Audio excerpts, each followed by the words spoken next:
Só é cantador quem traz no peito o cheiro e a cor de sua terra, a marca de sangue dos seus mortos e a certeza de luta dos seus vivos. Jamais ideologia falha ganha. Não esqueci do meu povo, ó nós de novo. Tem que ser realista, vários pontos de vista. Do lado de cá, depois do viaduto, pensamento é um momento de lamento da cidade lutou. País da fome. Onde as crianças sem conhecimento plantaram a semente no chão de cimento. E aprendeu com o tempo. Eu tenho memória. Que é sentimento. Eu não tenho ódio, eu tenho memória. É embaçado, não é? Pode ter, nós quer ter. Não, nós vai ter. Pode ter, nós quer ter. Não, nós vai ter. Pra criança aprender, pra criança aprender, pra criança aprender, basta quem ensina, ensina.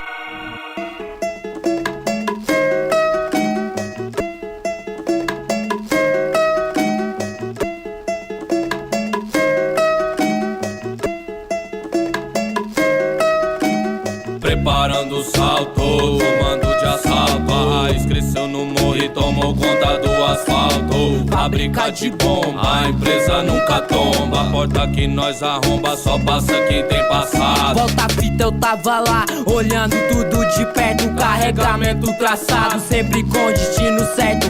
Calibre terrorista engatilhado, mão pra cima. Prepara os ouvidos e pede a benção divina. Uma tonelada de rima na bagagem. Pro texto é só protesto, sem massagem. Decolei umas horas só assim pra aliviar. Quem vê daqui de cima é perigoso assustar. Dando soco no veneno pra poder se equilibrar. Você vai lembrar. Uma vontade, que inclusive a gente pode chamar também uma vontade de destruição, que se expressa em termos combativos na rua, né? Uma vontade de poder terrível que dá todo o caráter diferencial para esses movimentos. Por exemplo, as manifestações desde 2013, assim como as manifestações contra o Oasis, elas não são manifestações do mesmo estilo que as manifestações dos anos 90. Elas não são manifestações, por exemplo, puxadas por um carro de som onde tem políticos no carro de som ou sindicatos em cima do carro de som controlando as falas. Elas não são manifestações que seguem uma via específica da rua, respeitando as outras vias. Não, ela funciona como um espaço de tomada da rua. Uma expressão de um poder popular, de uma vontade de poder, uma vontade de inversão do poder do Estado, né? Porque efetivamente a rua está tomada, regularizada pelo Estado. Quando o movimento contra o Oeste, assim como o movimento de 2013 pelo transporte, quando ele ia para a rua, ele toma a rua. Ele inverte as relações de poder. Agora, aqui quem manda, quem decide, quem passa, quem não passa, quem decide aonde a gente anda, somos nós. É quem está na rua. Então se cria uma espécie de poder popular fundamentado na própria rua, na própria tomada da rua. Uma espécie de ocupação da rua que retira do Estado seu poder. E nesse sentido, a polícia e os órgãos do Estado, eles passam a ter que ou respeitar esse poder, ou ele vai confrontá-lo, ou ele vai para o enfrentamento com esse poder.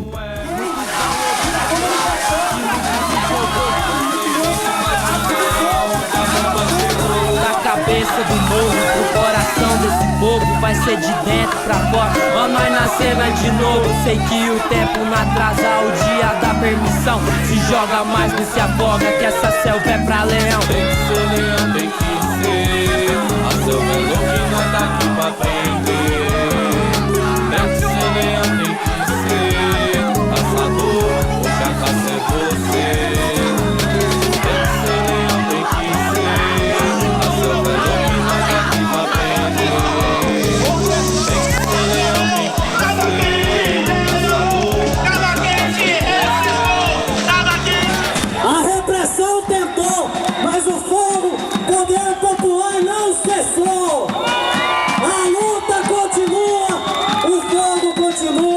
Chama não vai se apagar, a resistência popular continua. O primeiro momento é o momento em que o governo anuncia que vai fazer OS na educação, mas não consolida a proposta ainda. Quer dizer, a mídia fala, o governo fala que vai fazer, mas essa proposta ela não toma uma dimensão assim muito real ainda, em termos do governo, por parte do governo. Nesse momento que o governo anuncia, você tem um primeiro momento de resistência, de reflexão e de crítica ao projeto. É puxado pelo Sintego, puxado pelo Fórum de Licenciatura, puxado por professores do MPG, um conjunto de debates, de críticas, de reflexões sobre OS, né?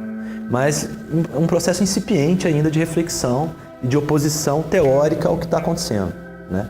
Professar uma oposição. O segundo momento é um momento que há realmente a criação de um novo movimento, um movimento criado exclusivamente para lutar contra esse processo. Isso vai ocorrer em outubro, quando surge o movimento contra a terceirização da educação em Goiás. Esse movimento foi chamado por professores, como eu disse, reuniu professores de vários níveis, né? Do nível básico, do município, do estado, da Universidade Federal, da UEG, alunos de diferentes também, do nível médio e fundamental, secundaristas, né? Como universitários, estudantes universitários de diferentes universidades e faculdades. Esse é o Comitê contra a Terceirização de Goiás, ou também chamado de Movimento contra a Terceirização de Goiás. Foi um movimento que aglutinou muito e que já aglutinou para a ação. Olha, vamos reunir, vamos nos contrapor a esse projeto. Na época, o governador já tinha lançado um decreto em que ele dizia que 30% das escolas estaduais das principais regiões, né, Goiânia, Aparecida, em torno de Brasília, essas principais escolas, principais regiões, 30% das escolas seriam terceirizadas, seriam transferidas para OS, e o restante de toda a rede estadual, 25% das escolas seriam transferidas. Ou seja, o decreto do governador afirma que até 31 de dezembro de 2015, até o final do ano, o decreto saiu em outubro, ou seja, em 2 meses, toda a extensão da rede, né, ou seja, 25% a 30% de toda a rede estadual, em toda a sua extensão, se transformará em uma escola gerida por OS. Então, esse decreto do governador também agilizou o processo. Falou, opa, não dá. Ou a gente resiste de vez, ou agora a gente vai perder simplesmente praticamente todas as escolas públicas, né? Vão ser 3.000 escolas que serão terceirizadas. Então o movimento já foi para a rua e começou essa segunda etapa, que eu chamaria de segundo momento do movimento contra OS, da luta contra OS, que já não é um momento de debate, reflexão simplesmente, é um momento de ocupar a rua. Então a estratégia foi mesmo manifestações de rua. O movimento fez manifestações praticamente semanais. Fora OS da educação, não vai passar a terceirização. Fora OS da educação, não vai passar a terceirização. Fora OS da educação. Bem, as OS, elas são organizações sociais, essa sigla significa organização social. Ela surge num momento muito significativo do país, né? Quando que surgiu essa lei de OS? Surgiu em 1998, né, numa reestrutura do Estado, o ministro Bresser Pereira, ele reestrutura o Estado brasileiro e nessa reestrutura ele fala o seguinte, olha, o Estado, ele não está dando conta de gerir saúde e educação. Nós precisamos de parceiros da sociedade civil. Quem são esses parceiros? Pode ser qualquer pessoa, um conjunto de pessoas que se juntam e nós vamos dar um título. Que título é esse? Um título de organização social para essas pessoas. Então, basicamente, a organização social ela é isso. Ela é um título dado a determinadas pessoas pelo Estado.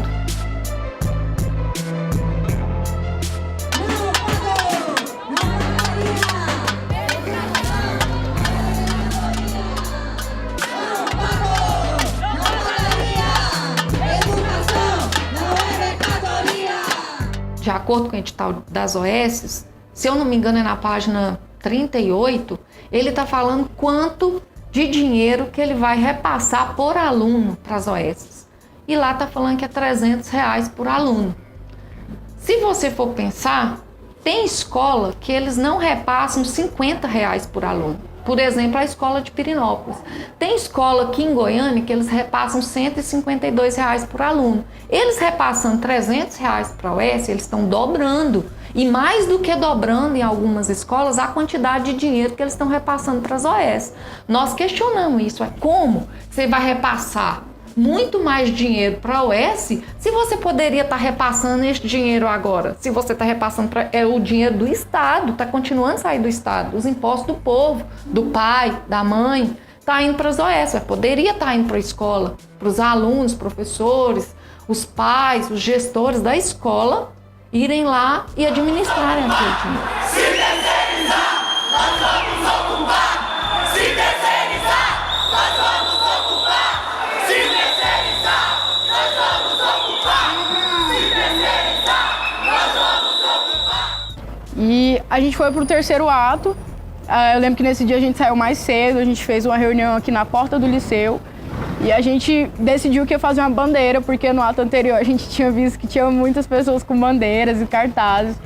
E aí a gente fez esse que é o marco do nosso movimento em si, que é uma foto que tem a bandeira assim, Secundários em Luta, e embaixo tem uma outra bandeira bem grande, abaixo a militarização. E foi o ato que a gente foi para a Secretaria de Educação. A gente foi para a Secretaria de Educação debaixo de chuva de granizo, e a gente chegou lá, pediu para ter um diálogo com a secretária, e a secretária sempre negando esse diálogo com o nosso movimento. E nesse terceiro ato, os professores viram que de fato os secundaristas estavam do lado dos professores. Não vai passar a terceirização! OS da educação! Não vai passar a terceirização! Fora OS da educação!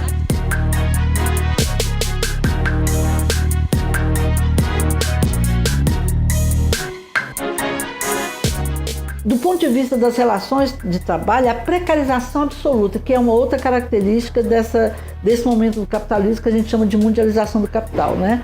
A precarização das relações de trabalho, que o capital chama de flexibilização. Flexibilização só se for para a gente agachar e os caras montarem em cima, aí você flexiona. Mas o que acontece é que não tem concurso. Nesse edital que a gente derrotou, eram 30% dos professores concursados, efetivados, lotados na escola permaneceriam. Os outros 70% seriam terceirizados.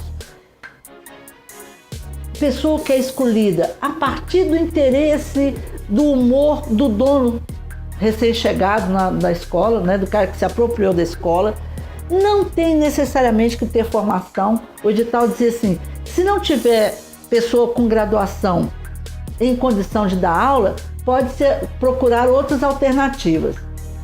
Eles é que vão dizer que não tem. A gente até procurou professor, mas não tem. Aí qualquer um entra.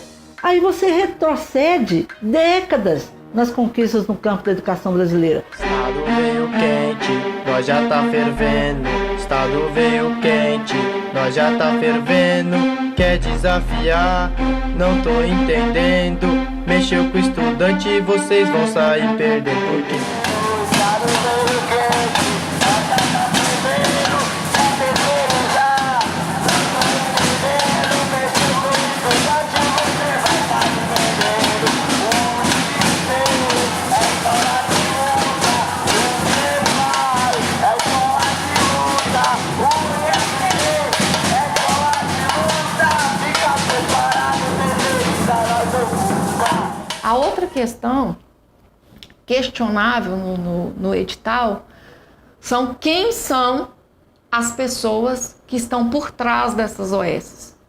Todas elas, sem exceção, elas são grandes empresários daqui do estado e algumas delas têm muito problema com envolvimento na própria administração pública. São políticos e são gestores da administração pública com problemas na justiça. E é muito difícil você pensar que organização social, que eles falam, sem fins lucrativos, que essas pessoas vão para a escola para fazer filantropia.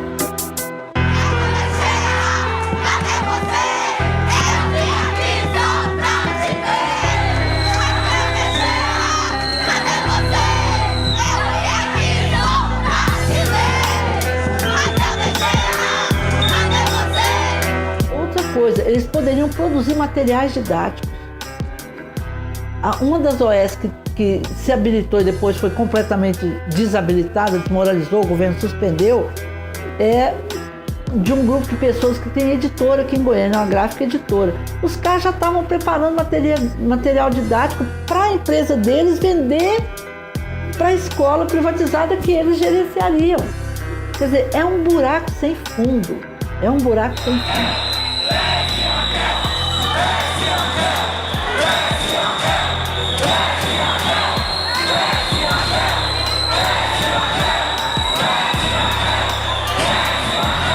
Bem, o outro ponto também questionável é a questão da relação entre a gestão pública e a gestão privada. Hoje as escolas, elas são geridas por diretores que são eleitos pela comunidade escolar, né? Pais, mães, professores, professoras, alunos, eles elegem o diretor da escola e esse diretor tem uma relação muito próxima com os professores, com os coordenadores, com os pais, com todo mundo que está ali dentro da escola, daquela comunidade escolar. Bem, vai chegar um ente privado para gerir a escola. E a secretaria, ela coloca lá no edital, não vai ter relação com a parte pedagógica.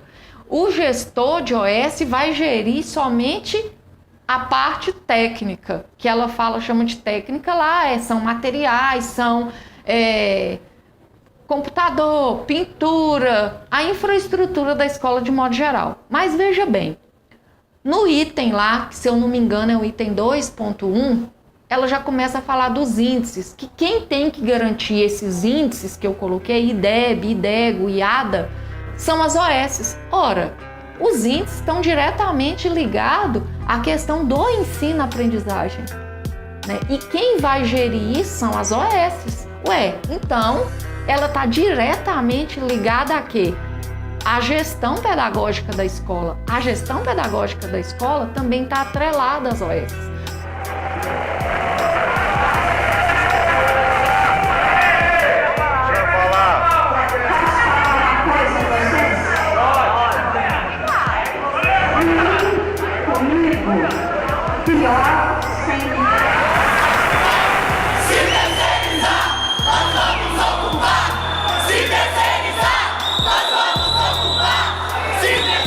Olha, as OS, elas, para se manter, como ela é uma concessão do Estado, né? Então ela vai gerir a educação. Para ela se manter, ela vai precisar de mostrar para a sociedade e para o Estado como que ela vai fazer essa manutenção, né? Como que vai ser essa manutenção, como que vai ser essa gestão da escola. E como que ela vai gerir a escola? Ela vai gerir a escola por indicadores, né? IDEB, basicamente, IDEGO e IADA, né? Que são feitas pelas secretarias de educação, né? Para simplesmente medir o que o aluno está aprendendo. Como se ensino-aprendizado fosse medido, tivesse medida, e uma medida padronizada. Eu não estou falando que não tem que ter avaliação, tem que ter as avaliações, mas a avaliação como um processo. As OS, elas usam esse padrão porque elas precisam de mostrar que elas estão dentro de uma boa educação. Para ela, o que significa uma boa educação? Subiu no índice, se os meninos lá, uma uma determinada faixa de crianças, jovens ou adultos, subiu no índice deles, é uma boa educação. Abaixou o índice, a educação é ruim. Então, quer dizer, olha a diferença. A educação que nós defendemos é uma educação na sua integralidade. A educação que a OS está querendo implantar é uma educação que visa ou aumentar ou diminuir um número. E isso não está ligado ao aprendizado. Esse movimento secundarista, quando ele surgiu falando assim para nós, não tem arrego, não tem OS. Então, eu acho que isso foi o grande diferencial. A primeira coisa que ele falou é: não vai ter OS, não vai ter arrego. Tudo nosso. Não, resistência, resistência. Segunda tá na luta, na sequência. contra as OS e a privatização, que não é mercadoria, a nossa educação. Resistência, resistência. Segunda tá na luta, na sequência. Contra as OS e a privatização, que não é mercadoria, a nossa educação. A gente ocupa, choque invade, é muita treta, mas não tem arrego e a saída é pra esquerda. Deixa ele pensar que os estudantes é bobo, vai pensar. E se privatizar, nós vamos ocupar. Aqui a resistência ocorre todo dia. Seu Marconi vai pensando que o ensino é mercadoria. Falta de merenda na escola, desvio de verba pública. Eu ensino a desejar opressão do PM, mas eu sigo firme e forte. Se houver repressão, vai rolar molotov. A gente tá querendo o que é nosso por direito. E se houver repressão, não vai ter arrego. Então se liga, não vai ter arrego pra polícia, pra política, não vai ter sossego. É aluno sem livre, é professor sem emprego, militares na escola, sociedade com medo, opressão. O ensino não é laico, operação 280, repressão da Draco sem democracia. Afundamos no mesmo barco, querendo rimar pra cima, empresário jogando pra baixo. O gueto toma de assalto o palco, educação, um direito de fato. Segunda tá na luta todo dia, o rap é ocupação em nome da periferia. Quebrando a hegemonia contra a privatização, que não é mercadoria, a nossa educação. Resistência, resistência. Segunda tá na luta, na sequência. Contra as OS e a privatização, que não é mercadoria, a nossa educação. Resistência, resistência. Segunda tá na luta, na sequência. Contra as OS e a privatização, que não é mercadoria, a nossa educação. Se a barbárie predomina, por um minuto fechar os olhos, por um segundo desvendadas as pistas, por secundaristas aprender a lição. Resistência é escola, resistência é escolha, campo em disputa, resolver o luto com luta.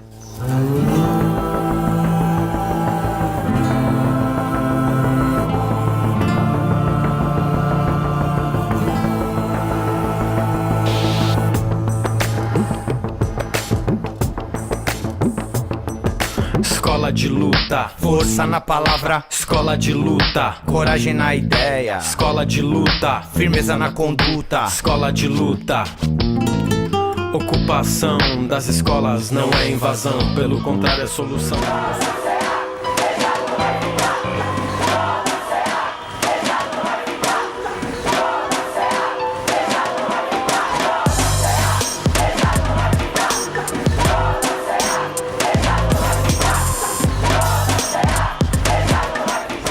José Carlos de Almeida é um colégio histórico do Grupo Modelo de Goiás e ele foi fechado no segundo semestre de 2014. E por que nós escolhemos esse colégio? Porque o JCA ele está na luta há muito tempo e nós decidimos que esse seria não o único, mas o primeiro colégio a ser ocupado.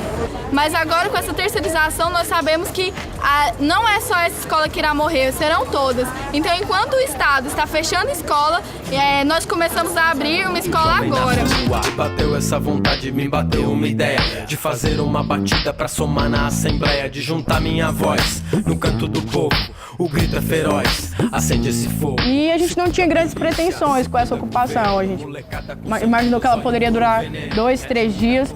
Era só para, de fato, a população começar a olhar pra gente, porque até então os nossos atos de rua eles não estavam surtindo efeito.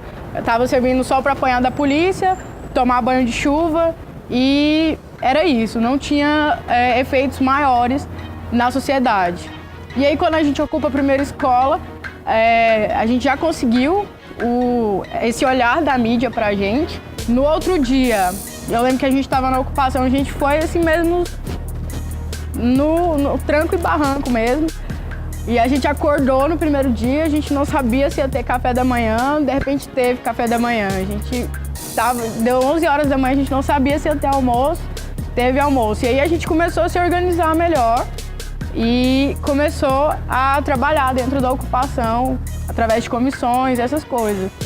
E no nosso segundo dia, teve outro colégio ocupado e aí a gente até ficou meio assim, porque era um colégio que não fazia parte do nosso comitê inicial.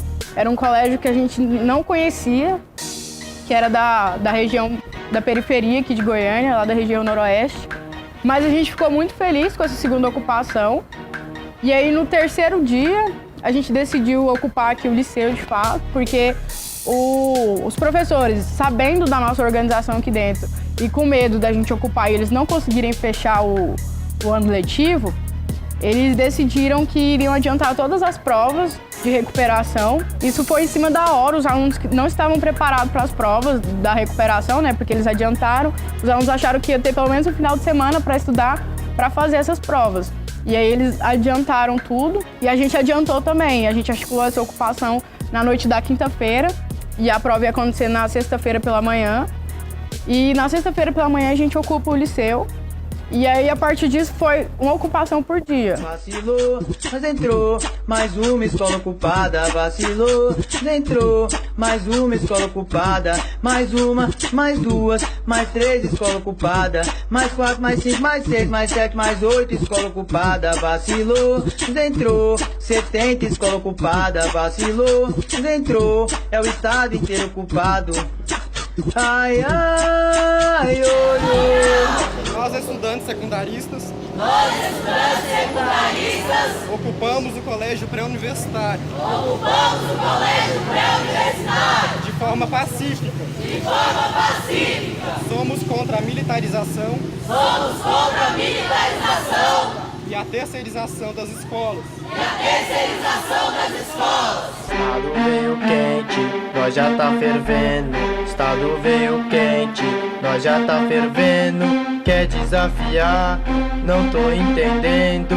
Mexeu com o estudante, vocês vão sair perdendo. Por quê? Estado veio quente, nós já tá fervendo. Estado veio quente, já tá fervendo. Quer terceirizar? Não tô entendendo. Mexeu com o estudante, você vai sair perdendo. Em Goiás, escola de luta. Em Goiás, tem escola de luta. Em São Paulo, tem escola de luta. Fica preparado, terceirizar, nós vamos.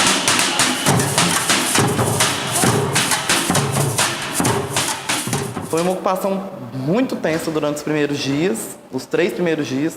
A polícia não saía da porta, ficou 24 horas, os 3 dias lá, não deixava a gente receber doação, não deixava a gente receber pessoas, saía, não pode entrar mais. Mocinha, você tá filmando? Tô. Desce do muro. Meu nome é Gerson, a viatura minha é 7410. Desce do muro. É escola fechando as portas. E a polícia batendo, é polícia batendo, é polícia batendo em aluno. É escola fechando as portas. E a polícia batendo em aluno. É escola fechando as portas. E a polícia batendo em aluno. Bololô, ha, ha, bololô, vamos ocupar. Bololô.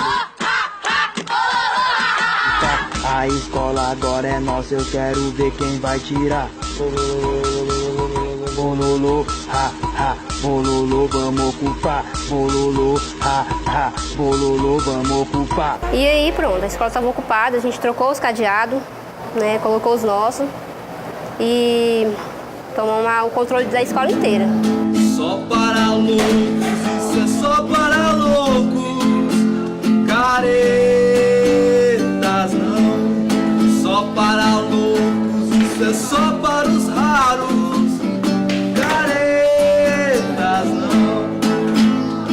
E a gente estava começando a gerir a escola de uma maneira diferente, né? A partir da autogestão. E aí a gente começou a gerir a escola. A gente separava em comissões. Tinha uma comissão específica para cada área. Tinha a comissão de cozinha, que cuidava da alimentação. Tinha a comissão de segurança, que ficava responsável por manter a integridade da escola. Tinha a comissão de comunicação, que ficava atualizando as nossas mídias, né? No início, a gente tinha um pouco de falha para ter uma organicidade e determinar uma linha entre todas as ocupações, por exemplo. E aí foi quando os companheiros nossos de São Paulo, secundaristas, vieram e passaram uns dias aqui. E aí eles foram trocando experiência com a gente. E entre conversas mesmo a gente via que o movimento lá tinha passado por tudo que o movimento aqui estava passando. E aí eles nos falaram que lá eles se reuniam, né, que era o comando, e ali eles tiraram deliberações. E aí foi aí que a gente teve a iniciativa de ter o comitê de secundaristas aqui. E aí iam 2 representantes de cada colégio. E lá a gente levava as pautas já internas, que eram deliberadas em assembleia, e fazia uma assembleia geral. E dali a gente tirava deliberações, né? Como, por exemplo, os cadeiraços, os atos de rua, alguns problemas que a gente estava tendo dentro das ocupações. E aí foi muito importante ter essa outra unidade, né? Que foi a unidade de secundaristas. Liga nós, liga os sonhos, liga a voz, liga os monstros. Liga os guerreiros que não entregaram os pontos. Eles têm esse defeito, desacreditar dos outros. Acha que a selva só tem um bicho solto. Salve! Pra quem somou e trincou na caminhada. Salve! Pra quem honrou e não ficou só nas palavras. O primeiro ato que eu fui foi no começo de todas as ocupações, que saiu do liceu. E eu saí do Cecília, assim, eu já estava muito tenso, porque eu nunca tinha participado de nada. Saí de uma ocupação para ir para uma manifestação. Então, para mim, eu tava pensando assim que eu ia morrer, que eu ia apanhar, porque eu nunca tinha participado, eu não conhecia. Daí a gente chegou no liceu e começou a chover muito forte. Aí eu pensei que não ia rolar, porque estava chovendo, não sabia que não conhecia a galera. E aí, para mim, foi o ato mais emocionante, porque a chuva estava muito forte e o povo não parava de cantar e gritar. Foi até o Bandeirante chovendo, lá a gente fez um círculo enorme, fechou todas as vias e debaixo de chuva a gente conseguiu gritar e fazer a galera entender que o movimento estudantil não sumiu. Mas também tem muitos outros atos que foram bem marcantes, como o da Perimetral, que saiu do Robinho, foi até o Padre Pelágio, retornou, que esse a gente andou bastante, teve helicóptero, secundarista com arma apontada na cabeça. Não foi um ato emocionante, mas foi um ato que teve muita repercussão, por ter um policial disfarçado apontando uma pistola na cabeça de um menor de idade que estava lá lutando pelo direito, né? Ocupar e resistir, ocupe sua escola, nosso segundo lar, a família, a memória, casa do saber que a cada dia cai, sem amparo do governo, sem olhar de nossos pais, sobre o que é teu por direito, firme, pega, arranca a mão, bater nos professores por pelos, estudante não. Bom bater, a cara é se proteger. A lei vai contra quem, mas mesmo assim nós tamo aí. Estudante firme não cai, segue firme, tem razão. Nós iniciamos a concentração às 13 horas da tarde aqui no Castelo Branco, na Avenida Minas Gerais, em Campinas. Reunimos e alinhamos todos os pontos, cada local que a gente ia passar e tudo que a gente ia abordar no meio dessa manifestação. Saímos em direção à Avenida Anhanguera e fechamos somente um dos lados. A partir daí a gente passou por volta do Terminal Praça A e fomos em seguida para a Secretaria de Educação.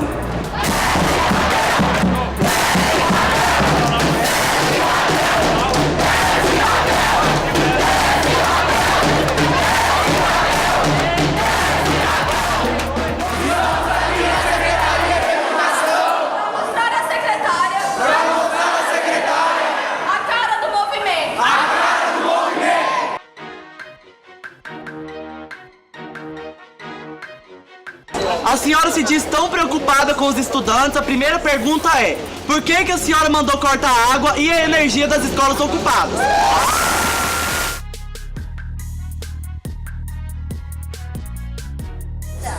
Corte de água. Quem nunca cometeu um erro na vida?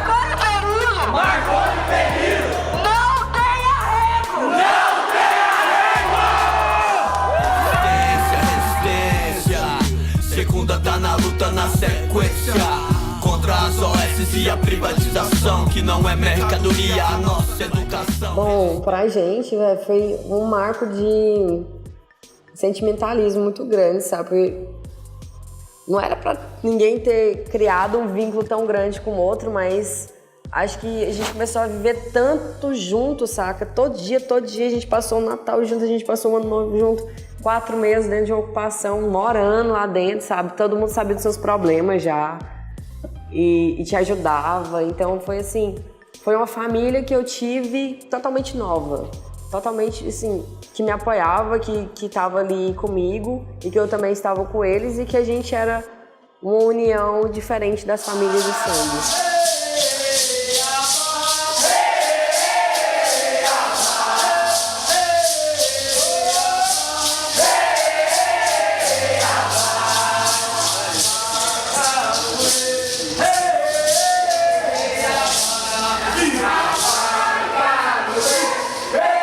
Tinha uns professores que eram contra a ocupação, então eles resolveram criar uma página no Facebook para poder estar falando mal da gente. Então nessa página eles colocaram uma data, que era a data que eles iam desocupar escolas. Primeiramente, a gente ia saber que a escola ia ser desocupada à força, mas não brutalmente daquele jeito. Só lembro só a gente acordando, tomando eu mesmo tava dormindo no quarto, eu, uma amiga minha, mas dois companheiros meus. Aí o que acontece? Na hora que acho que a gente acordou, foi a hora que acho que a gente foi um dos primeiros a ser acordado. Eu já acordei tomando a bicuda na cara, o policial chegou na minha cara e pisou assim com gosto. A gente veio andando, não teve como a gente olhar pra cima, olhar pra ver quem, olhar nem pro rosto, porque eles estavam com o nome tampado. Aí falava, se a gente olhasse pra cara deles, a gente ia apanhar. Aí teve uma hora que eu dei uma olhada assim, só levantar a cabeça um pouco pra me olhar pro lado. Só chegou na minha cabeça e falou assim, eu sou chulezinho, você baixa a cabeça, você tá achando que eu tô brincando com você? Aí quando a gente tava vindo pelo corredor, que a gente não tava nem tendo direito de andar, a gente tava saindo arrastado. Quando eu tava chegando aqui, eu olhei dentro da sala, eu vi um policial dando a cadeirada na menina. Absurdas, é a escola fechando as portas e a polícia batendo em aluno. É a escola fechando as portas e a polícia batendo, é a polícia batendo, é a polícia batendo em aluno. É a escola fechando as portas e a polícia batendo em aluno. É a escola fechando as portas e a polícia batendo em aluno. Porém, nesse momento, houve uma divisão no movimento, né? Porque algumas escolas foram ocupar a SEDUC. Essas escolas que ocuparam a SEDUC não chegou a combinar com todas as outras escolas. E como estava tendo um processo de desocupação de todas as escolas, a grande saída do movimento era justamente essa, ocupar a SEDUC. Só que a ocupação seria num dia determinado para barrar o edital. Então, na visão da maior parte dos estudantes, né, que não estavam lá na ocupação da SEDUC, foi um movimento precipitado, inclusive atropelando uma coisa que o movimento maior estava sendo construído. Isso, obviamente, foi fruto de disputas, né, de estudantes vinculados a entidades estudantis, como a UNE, que acabou atropelando esse processo, né, fazendo uma atitude independente das decisões coletivas, como é normal dentro do movimento estudantil, né, desse movimento estudantil horizontal e todo mundo decide junto e tal. Bom, o que aconteceu? O MST e a CUT, justamente por esse vínculo que esse pessoal que ocupou, esses estudantes que ocuparam, tinha com a UNE, conseguiram combinar com o MST e com a CUT para a CUT e o MST ajudarem um dia na ocupação, que foi justamente o dia que o edital iria ser aberto, o envelope dos editais de OESs. Nesse dia, então, o MST mandou, um dia anterior, mandou 300 militantes para lá, a direção da CUT, do Sintegro, foi para lá, e isso fortaleceu ainda mais o racha, né? Porque os estudantes que começaram esse movimento, eles não tinham vínculos com essas entidades mais tradicionais, especialmente a CUT e especialmente o Sintegro. Havia uma resistência dos estudantes à forma como o Sintegro tinha conduzido desde sempre a luta dos professores, né? Bom, então nesse racha, nesse embate, os estudantes também criticavam que essa ocupação não era uma ocupação de mentirinha, porque era uma ocupação fora da SEDUC, no estacionamento, era um acampamento, ela não atrapalhava a SEDUC, ela não implicava em nenhuma, não era uma ação mais combativa. Então, esses outros estudantes das outras escolas, do movimento Secundaristas em Luta, eles fizeram uma assembleia e decidiram que no momento em que o MST e a CUT saíssem, e os estudantes que estavam lá da UNE, né, mais ligados à UNE, mas nem todos, saíssem, era o momento certo de ocupar. Ocupa, ocupa, ocupa, SEDUC sim! Ocupa, ocupa, ocupa, SEDUC sim! Se o Espírito de Deus se move em mim, ocupa, SEDUC sim!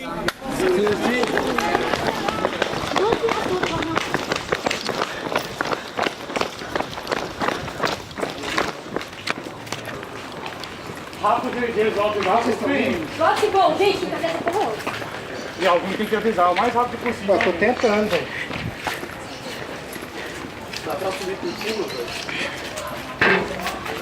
Todo mundo tinha que subir, velho. Sobe essa escada aí, vai lá pra cima. Arromba, já estão lá dentro, já estão lá dentro. Arromba, velho. Calma aí, deixa eu sair daqui. Vai, dá! 1, 2, 3. Mais um! Mais um!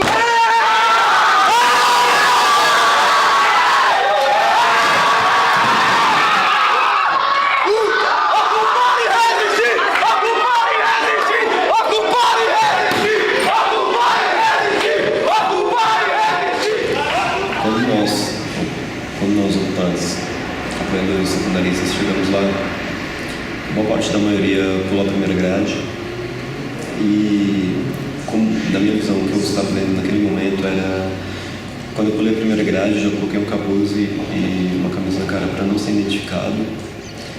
Eu pulei a segunda grade e vi 2 guardas vindo em direção a nós de uma forma bem agressiva, falando para voltar.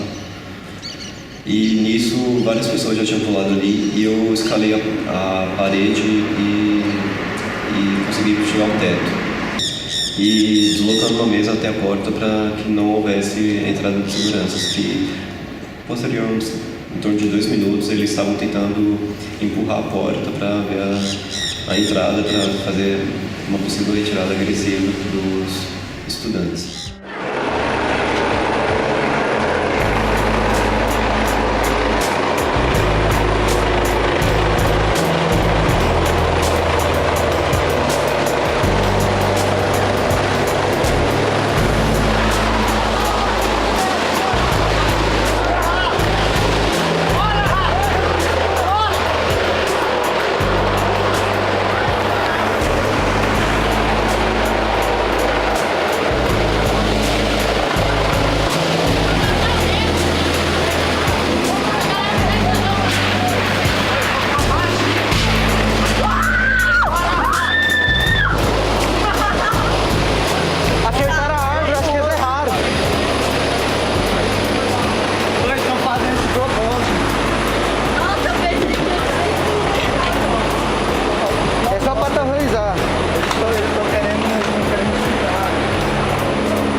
O advogado da OAB ligou e falou que não tem negociação, que a Graer e a PM não quer negociar, que a gente tem 13 minutos para descer, então eles vão entrar.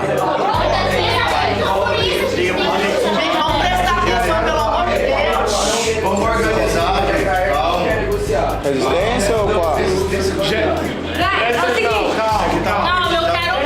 E um grupo de 31 pessoas ocuparam o prédio da Seduz. Desses 31, a maioria eram estudantes, alguns professores. Desses 31, 18 eram maior de idade, né, adultos, e 13 eram adolescentes. Então, esse foi o número, né? Por volta de 7 da noite, recebi a ligação, né, de pessoas que estavam lá na Seduz, falando que precisavam de advogado, porque quase que imediatamente a ocupação, a polícia já chegou para desocupar o prédio. E foi uma mega operação, com um helicóptero passando por cima da Seduz, vários policiais, já chegaram lá com os ônibus para retirada dos manifestantes. E sem uma decisão judicial que autorizasse essa reintegração, né? A justificativa que eles usam para que houvesse essa reintegração de posse sem autorização judicial é com base no artigo do Código Civil que fala sobre o desforço imediato. O desforço imediato é uma regra que tem no Código Civil que autoriza que, se o seu imóvel, que você é dono, é turbado ou esbulhado, ou vulgarmente invadido, se você fica sabendo daquilo imediatamente, você pode usar a sua própria força para tirar o invasor dali. Se você não faz isso imediatamente, você não pode depois fazer com a sua própria força. Aí você tem que usar o judiciário. Mas se você ficar sabendo imediatamente, você pode, a sua força mesmo, imediatamente expulsar as pessoas. Então eles usam essa tese que foi um desforço imediato, porque o Estado ficou sabendo imediatamente que um prédio seu foi ocupado e o braço, né, armado do Estado foi lá para desocupar. No entanto, tem alguns problemas nessa tese. Uma delas é que o Estado sabia que quem estava ocupando não estava ocupando para tentar a posse ou a propriedade daquele bem. Não, como eu falei, né, não é uma disputa de propriedade. Eles sabiam sim, tinham consciência que era um grupo de manifestantes. Então daí já havia um problema. Então eles deveriam sim ter ou dialogado, o que é o melhor, ou acionado a justiça para que o juiz resolvesse, né, se eles poderiam ou não continuar ali. Mas eles efetivaram a prisão das 31 pessoas na noite do dia 15 de fevereiro. Os advogados que chegaram lá foram proibidos de acompanhar a operação, o que também é ilegal. Tanto a Constituição Federal garante que qualquer pessoa tem direito a advogado em qualquer momento, mesmo quando você está preso, incomunicável, essa incomunicabilidade não atinge a relação com o advogado. Os advogados que lá estavam requereram a presença da Comissão de Prerrogativas da OAB. A Comissão de Prerrogativas é uma comissão de advogados da OAB que defende o direito dos advogados, para que os advogados não tenham a sua atuação tolhida por qualquer ilegalidade. Então, o presidente da Comissão de Prerrogativas da OAB compareceu lá, à época era o Dr. Bruno Pena. Ele tentou dialogar com o comando da operação para que nós entrássemos e, no entanto, nem assim foi aceito. Acontece que foi chamada a mídia para entrar, para acompanhar as prisões e foi negado o direito dos advogados a acompanhar as prisões.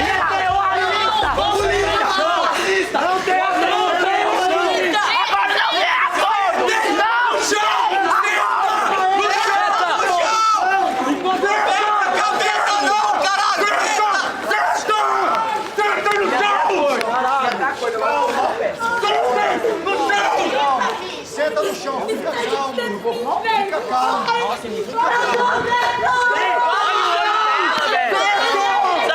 Senta, Julie, senta, por favor. Babinho, senta. Olha o olho dela, velho. Fica calmo, o cara foi invadido aqui, tá isolado. Quer transpor a barreira? Pega o água, por favor. Só pegar e soltar. Não joga água. Não joga água, não joga água. Não joga água. Pega a camiseira. Não pisca, não pisca. Peraí, para. Não pisca, senão piora. Peraí, fica parado. Abre o olho. Abre o olho. Joga a luz, joga o flash. Abre o olho. Aqui não tem água. Boca, velho! Gente, dá um jeito de arrumar uma água, não tem água. A água piorar. Não, é pra ela beber água. Ela tem que abrir o olho e deixar aberto. Não precisa beber água, meu! Você tem que abrir o olho e deixar aberto. Ele pela boca, ele jogou na boca, velho! Ele jogou na minha boca, velho! Ele jogou na minha boca, velho!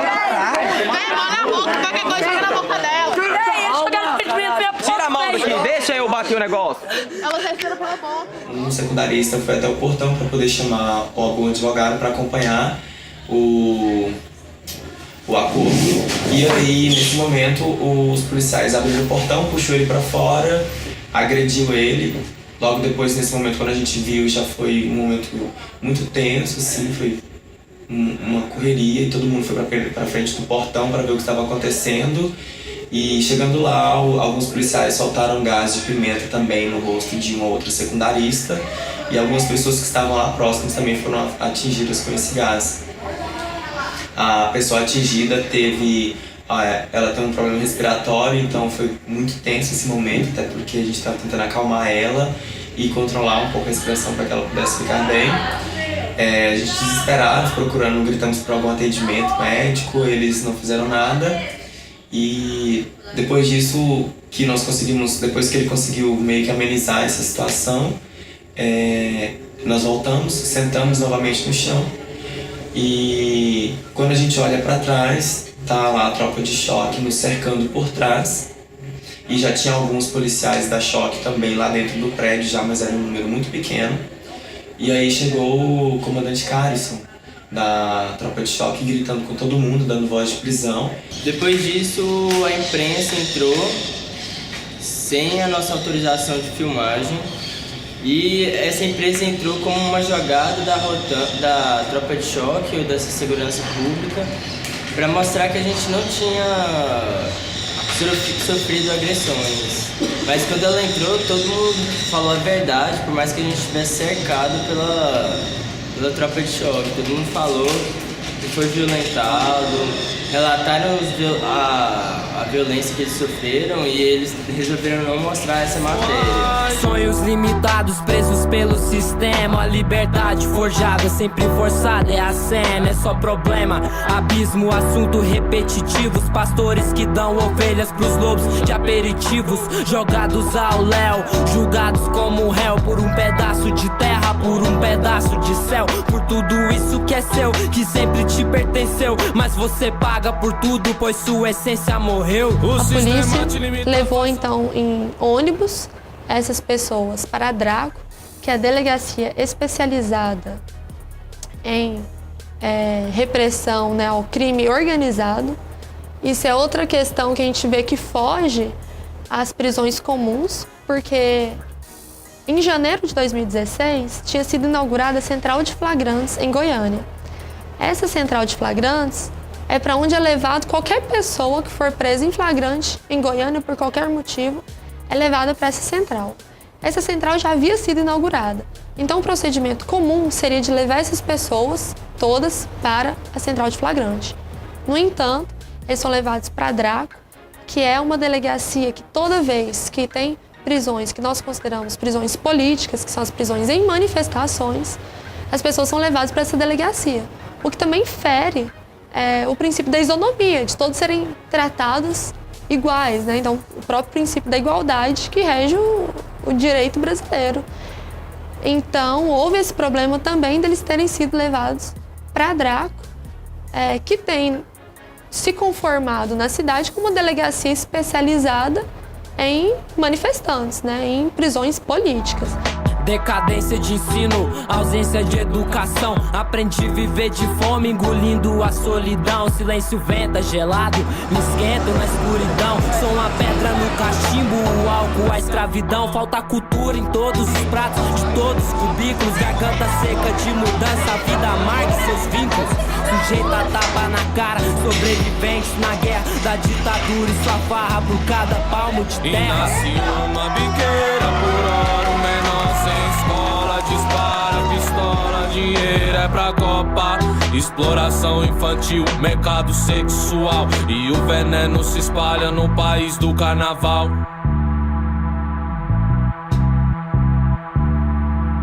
A Babilônia vai alienar você, muita fé e existência é pra vencer.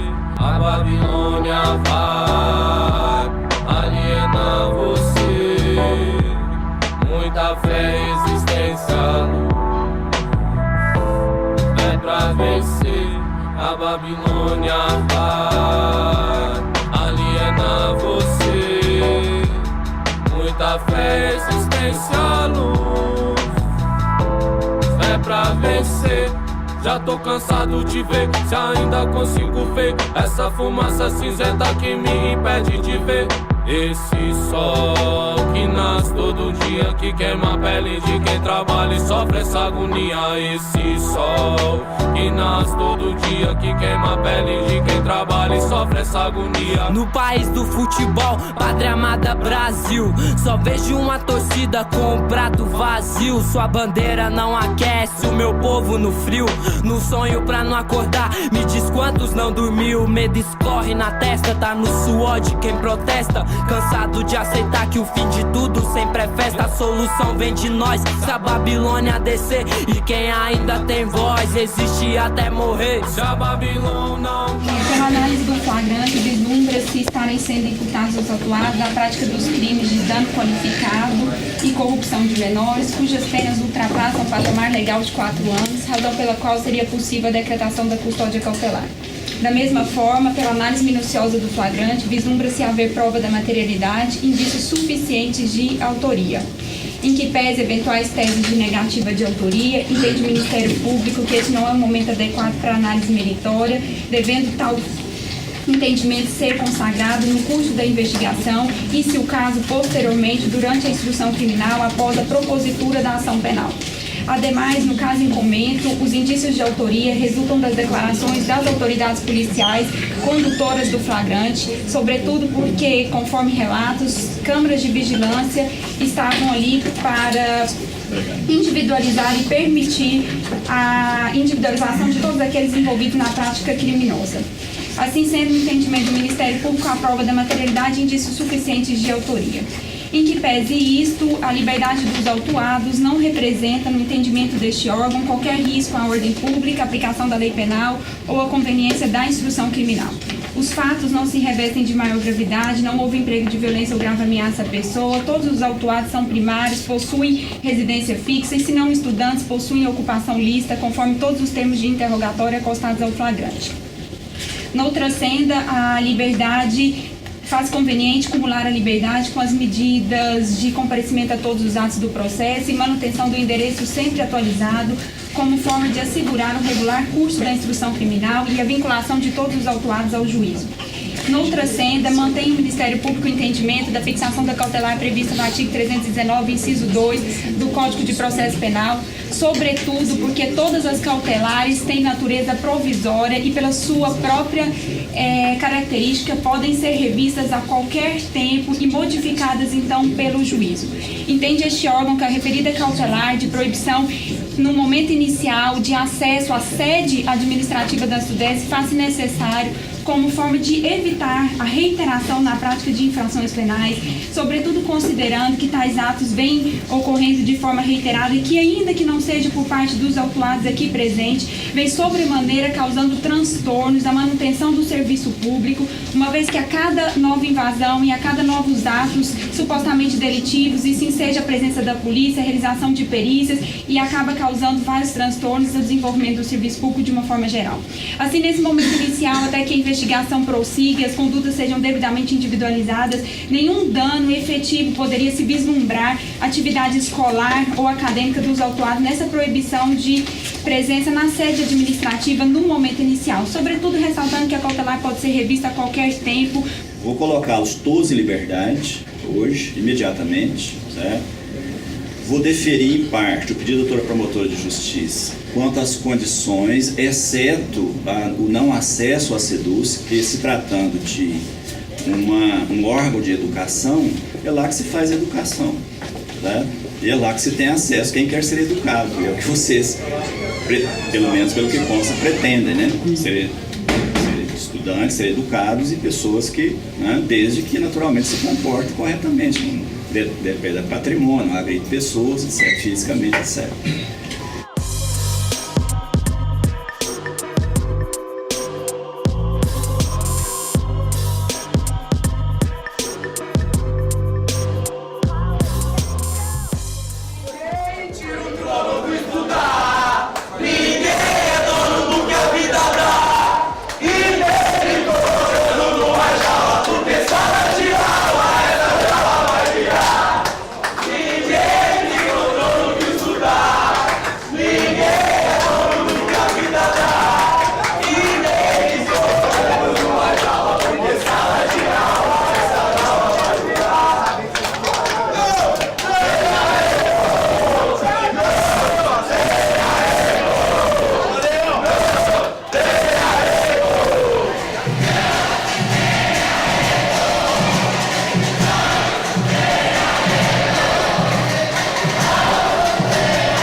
Foi assim muito perfeito. Então, quando a gente saiu da audiência que a gente venceu, a gente simplesmente desceu gritando palavras de ordem: não tem arrego, não tem arrego.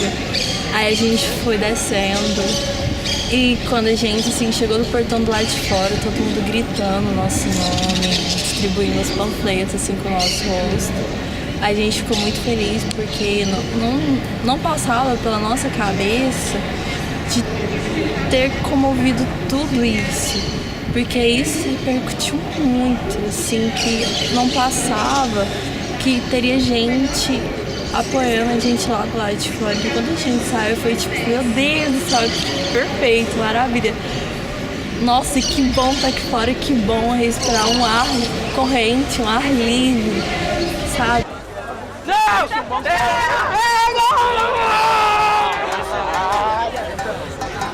Filho da puta!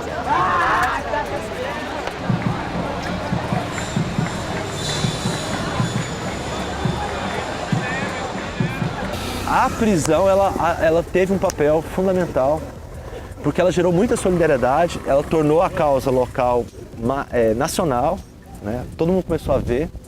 Ela despertou para muita gente que não tinha pensado o tanto que é sujo o jogo das OS, porque ninguém é bobo, todo mundo falou que interesse é esse que está por trás, para poder prender professores, para prender alunos dessa forma, né? E do modo como foi.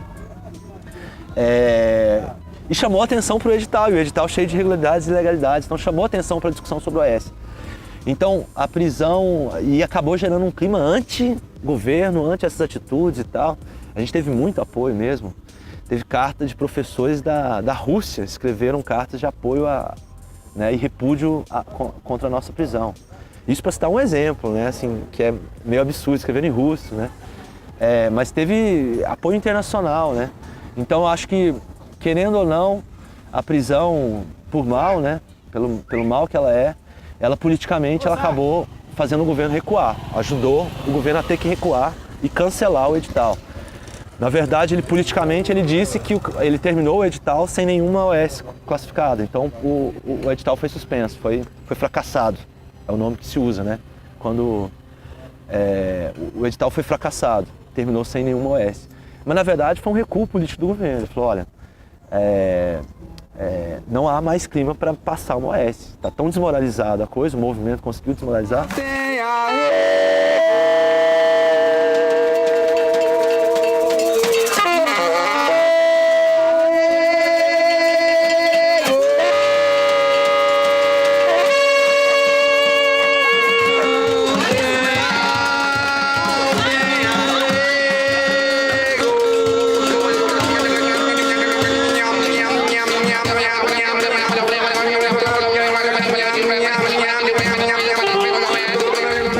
O único colégio que continuava ocupado era o JCA, porque não estava em funcionamento mais. E aí os alunos que iam desocupando os outros colégios não iam para casa, vinham para o JCA. E aí foi quando aumentou o número de pessoas também na ocupação. E aí a gente já lutava pela reabertura do colégio. Aí até sair o pedido de reintegração de posse, né, com multa para alguns estudantes. Daí a gente, por preservar esses alunos, a gente teve que pensar em uma desocupação do colégio, que antes do vencimento, né? Era uma multa diária de R$50 mil.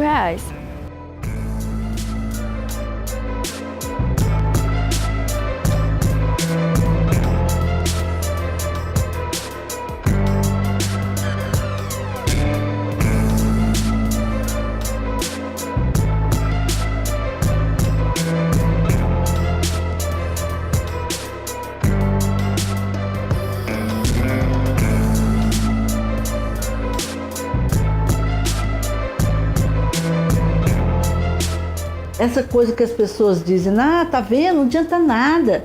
A gente faz, o governo passa o trator. Passa não. A luta não só constrói lutadores e acumula para transformações estruturais da sociedade, como de fato realiza conquistas no cotidiano, no imediato. Não é? A gente não quer só barrar as OS, a gente quer acabar com essa estrutura de privatização do que é direito social num tipo de sociedade que está longe de ser essa que a gente vive, né? Um outro tipo de organização da vida social. Mas a luta cotidiana educa o que tem de gente que se aproximou do movimento e que mudou o jeito de viver, mudança na conduta pessoal. no jeito de vestir, no jeito de se portar, as pessoas assumindo as opções sexuais, as pessoas assumindo a identidade étnica, as pessoas afrontando o modelo de beleza global, né? Interessante. Então, a luta muda o mundo e muda as pessoas. E foi isso que aconteceu. As pessoas se acharam em condições de enfrentar um inimigo que é gigantesco, né? Que é Marconi, que é Raquel, mas que são instrumentos a serviço de um projeto mega, né? Um projeto de extinção da escola pública, como a gente conhece hoje, patrocinado principalmente pelo Banco Mundial. E as pessoas se aglutinaram e continuam juntas, a ponto dos meninos saírem da ocupação. Quando acabou a ocupação no JCA, os meninos alugaram uma casa e foram morar numa casa de amigos, estudantes. Olha que mudança no jeito de ver o mundo, que rupturas esses meninos enfrentaram, que aprendizado irreversível para as pessoas.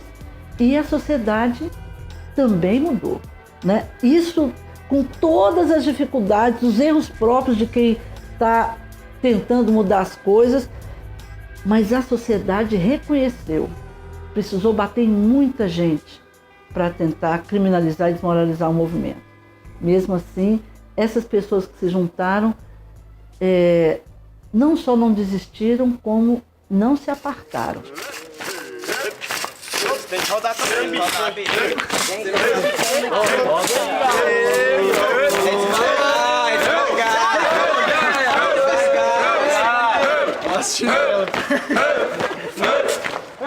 É devagar. Nossa,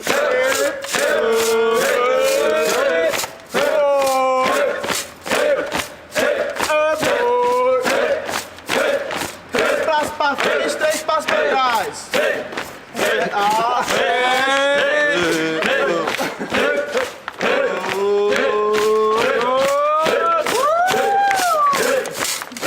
Grita aí, porra, é o time do Lu, caralho.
Não!